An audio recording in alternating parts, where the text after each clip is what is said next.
shida inakuwa wakati huelewi kwamba wewe uko na mamlaka jinsi gani, na uelewi ya kwamba Mungu ako na mamlaka jinsi gani, Mungu ako na uwezo jinsi gani.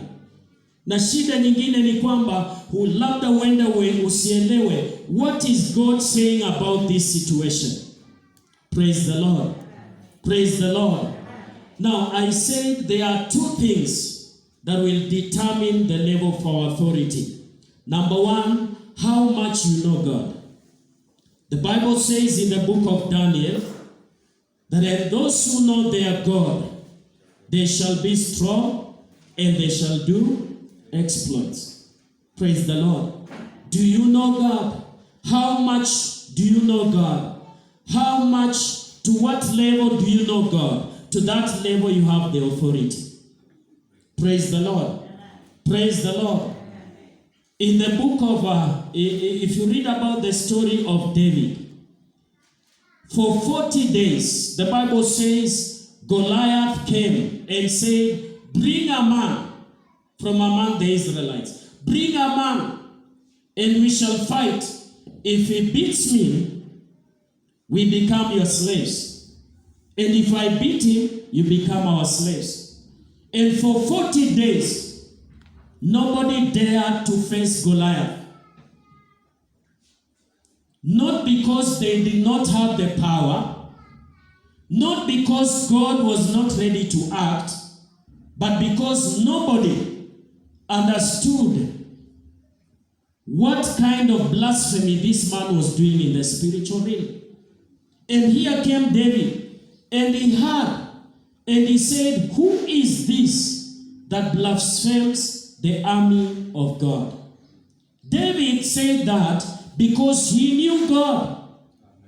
He knew that anybody who blasphemes God, God will fight him.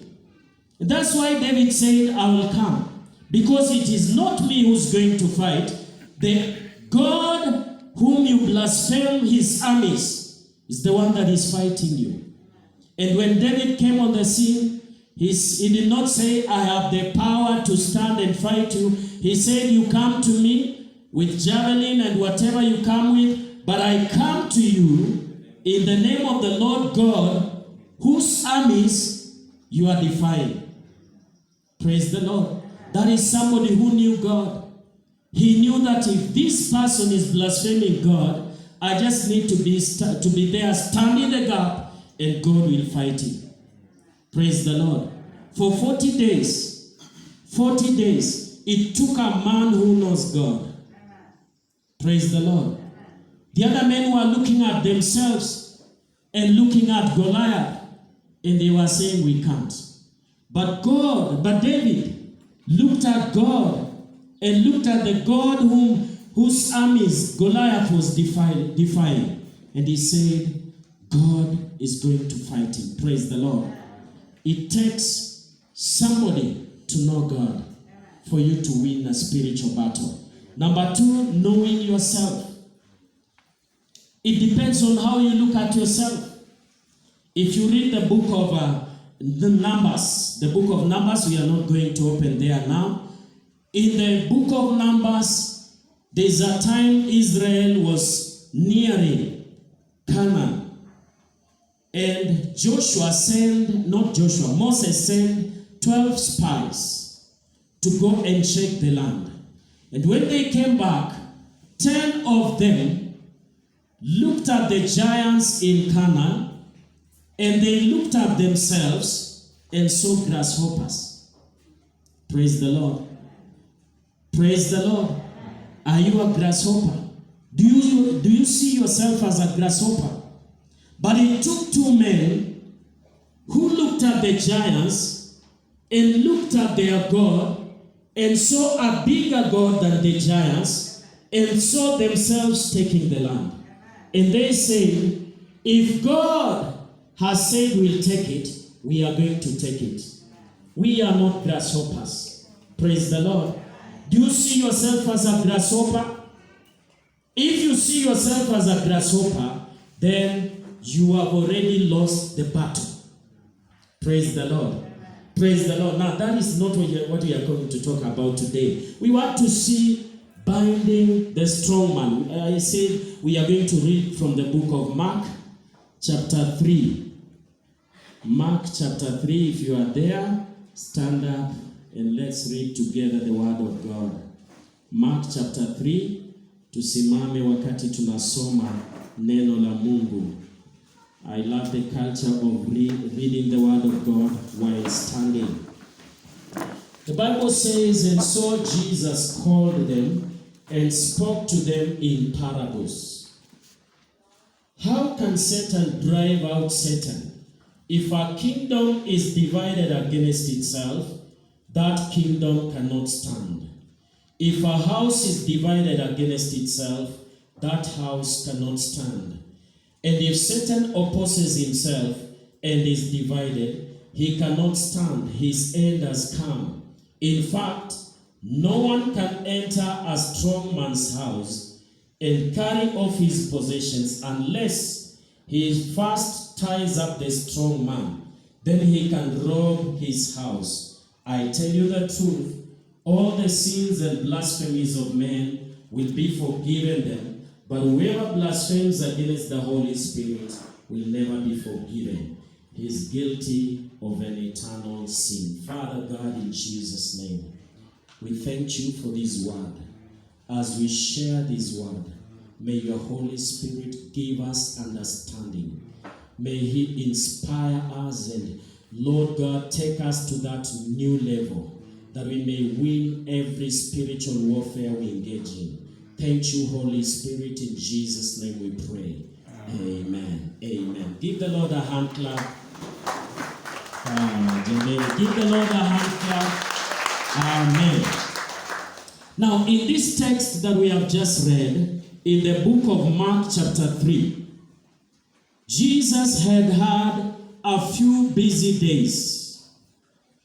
Jesus had just begun his ministry. And if you read from chapter 1, he had had a very busy day, healing the sick, healing those who are paralytic, healing those who are demon possessed. He had had a few days which were very busy.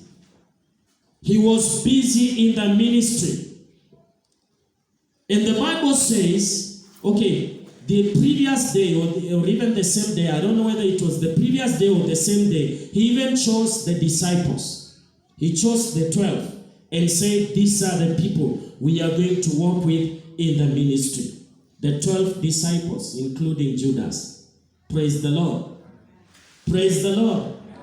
And as he continued to work and do and perform miracles, the Bible says he came into a house. I was looking for that house, but I'm not getting, the name has not been mentioned, or if it was mentioned anywhere, I have not come across it. But he came into a house to eat. But because people were following him, crowds were following him, he was even unable to eat. Bwana asifiwe. Bwana asifiwe. Utaenda kusoma kwa wakati wako mwenyewe, lakini nisikize. The crowds were following him. Everywhere he went, he was performing miracles. At one time, he went into prayer, and Peter was looking for him. And he told him, people are looking for you. Watu wanakutafuta. Umeenda wapi? Bwana asifiwe. Everybody was looking for Jesus. Bwana asifiwe. Everybody was looking for Jesus, and he was very busy. And in that time, when he came to eat, he could not even eat. For a long time, he had not eaten, until his own brothers began to think he must be having a demon. Bwana asifiwe. They thought he must be having a demon. And the scribes and the Pharisees began thinking the same. They said he must be demon possessed, and he's using demons to cast out demons. But they were not asking Jesus, but he knew their thoughts. And after he knew their thoughts, he brought this teaching. Praise the Lord. He said, No one can enter a strong man's house and take the plunder without tying the strong man. Bwana asifiwe. In a spiritual warfare, you cannot take the plunder without binding the strong man. Bwana asifiwe. And by the help of God, I say today, we want to look at a few things that will help us to defeat the strong man. A strong man is in authority over a stronghold. Praise the Lord. And there are strongholds that the enemy has put all over. There are strongholds that control the land. There are strongholds that control families. There are strongholds that control clans and tribes. There are strongholds that control nations. Praise the Lord. Bwana asifiwe. And these strongholds, if you don't defeat the strongholds, sometimes ndio unapata Mkristo mzuri amejazwa na Roho Mtakatifu, lakini unapata maanguka kwa dhambi. Do you think it is the will of this person just to fall in sin? He's controlled by a stronghold or a strong man. And unless you come out of that bondage, you're a strong man, you can't go far. Kristo akikuja utaenda mbinguni umeokoka. Lakini you will struggle in your life as a Christian.